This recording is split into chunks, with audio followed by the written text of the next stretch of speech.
ഈ തദ്ദേശ തെരഞ്ഞെടുപ്പ് കഴിഞ്ഞപ്പോഴേക്കും കോൺഗ്രസിന് കിട്ടുന്ന ഒരു ആത്മവിശ്വാസം അത് സ്വാഭാവികമായും ഈ മുഖ്യമന്ത്രി റേസിനൊരു ആക്കം കൂട്ടിയോ?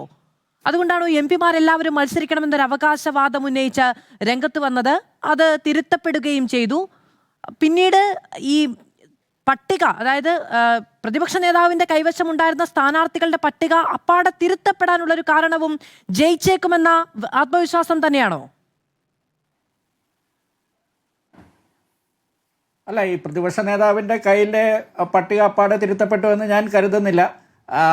ഇത് ഇത്തവണ കോൺഗ്രസിൻ്റെ സ്ഥാനാർത്ഥി പട്ടികയിൽ പല മാറ്റങ്ങളുണ്ടായി. അത് കോൺഗ്രസ് ഇത്തവണ ഓരോ ജില്ലകളെ ഓരോ യൂണിറ്റുകളായിട്ട് എടുത്തു. ഇപ്പോൾ കഴിഞ്ഞ തവണയൊക്കെ പത്തനംതിട്ടയിലും ഇടുക്കിയിലുമൊക്കെ സാമുദായിക സമവാക്യം പാലിക്കാൻ പറ്റിയില്ല. ഇപ്പോൾ ഇവിടെ നേരത്തെ ആരോ പറയുന്നുണ്ടായിരുന്നു കോൺഗ്രസ് ഇത്തവണയും തിണ്ണ നിരങ്ങി, അല്ലെങ്കിൽ സാമുദായിക നേതാക്കളുടെയൊക്കെ അഭിപ്രായം ചോദിച്ചു എന്നൊക്കെ. കോൺഗ്രസിന് അങ്ങനെ പറ്റുകയുള്ളൂ. ഇപ്പോൾ CPM ഇവിടെ 20 മന്ത്രിമാരിൽ 10 നായന്മാരെ മന്ത്രിമാരാക്കാം. ആരും ചോദിക്കില്ല, ആരും പറയില്ല.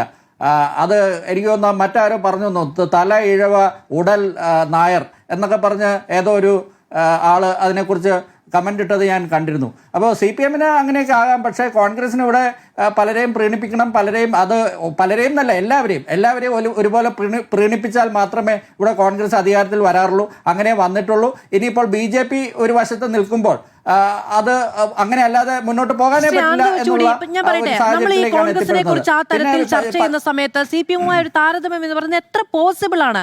കാരണം ഈ തീരുമാനത്തിന്റെ ഇടയിൽ എവിടെയെങ്കിലും ഒരു സാമുദായിക സമ്മർദ്ദമോ അത് സംബന്ധിച്ചൊരു വാർത്തയോ ഒരാൾക്ക് ഉന്നയിക്കാൻ സാധിച്ചിരുന്നോ?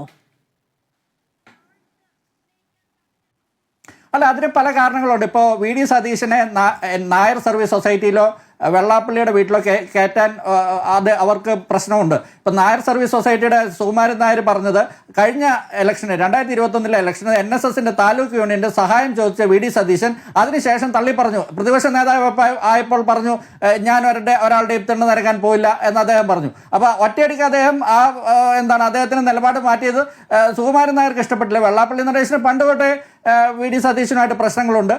VD സതീശൻ പാലാ ബിഷപ്പുമായിട്ട് ബന്ധപ്പെട്ട പ്രശ്നങ്ങളൊക്കെ ചർച്ച ചെയ്ത് പരിഹാരം ഉണ്ടാക്കാനൊക്കെ നോക്കി. അങ്ങനെ ക്രൈസ്തവ സഭയുമായിട്ട് കുറേയൊക്കെ പ്രശ്നങ്ങൾ അദ്ദേഹം പറഞ്ഞു തീർത്തിട്ടുണ്ട്. തൃശ്ശൂരെ ആർച്ച് ബിഷപ്പ് ഒഴിച്ച എല്ലാവരും അദ്ദേഹത്തിന് ഓഡിയൻസ് കൊടുത്തിട്ടുമുണ്ട്. മുസ്ലിം സംഘടനകളുമായിട്ട് അദ്ദേഹത്തിനുള്ള പ്രത്യേക ബന്ധം ഇപ്പോൾ ജമാഅത്തെ ഇസ്ലാമിയുടെ കൂടെ നടന്ന് സോഷ്യൽ എഞ്ചിനീയറിംഗ് ചെയ്തത്, അതുകൊണ്ട് മുസ്ലിം സംഘടനകളിൽ അദ്ദേഹത്തിന് ഒരു എതിർപ്പുമില്ല. പിന്നെ അദ്ദേഹം പണ്ട് VS അച്യുതാനന്ദൻ ചെയ്ത അതേ കാര്യമാണ് ചെയ്യുന്നത്. പിണറായിക്ക് പാർട്ടിയിൽ കമാൻഡ് ഉണ്ടായിരുന്നു. അപ്പോൾ അച്യുതാനന്ദൻ എന്താണ് ചെയ്തത്? അദ്ദേഹം പാർട്ടിയുടെ പുറത്ത് ബേസ് ഉണ്ടാക്കി. ഇപ്പോൾ സതീശൻ ചെയ്യുന്നത് MLA-മാരില്ലെങ്കിൽ എന്താണ്, അണികളുടെ പിന്തുണ അദ്ദേഹം ആർജിക്കുകയാണ്. കോൺഗ്രസിന് പുറത്തുള്ള കേരളത്തിന്റെ പൊതുസമൂഹത്തിന്റെ പിന്തുണ അദ്ദേഹം ആർജിക്കുകയാണ്. അദ്ദേഹത്തിന് കൂടെ നിൽക്കുന്നവർ പറയുന്നു അദ്ദേഹം സാമുദായിക നേതാക്കളെ കണ്ടെത്തേണ്ട നിരക്കുന്നില്ല. അതിന് മറുവശമുണ്ട്. ആ മറുവശമാണ് ഞാൻ പറഞ്ഞത്. അദ്ദേഹത്തെ NSSും SNDP അടുപ്പിക്കുന്നില്ല എന്ന്. ആ ഒരു പോയിന്റ് കൂടി എനിക്ക് പറയണമെന്നുണ്ട്. അതാണ് ഞാൻ പറഞ്ഞത്.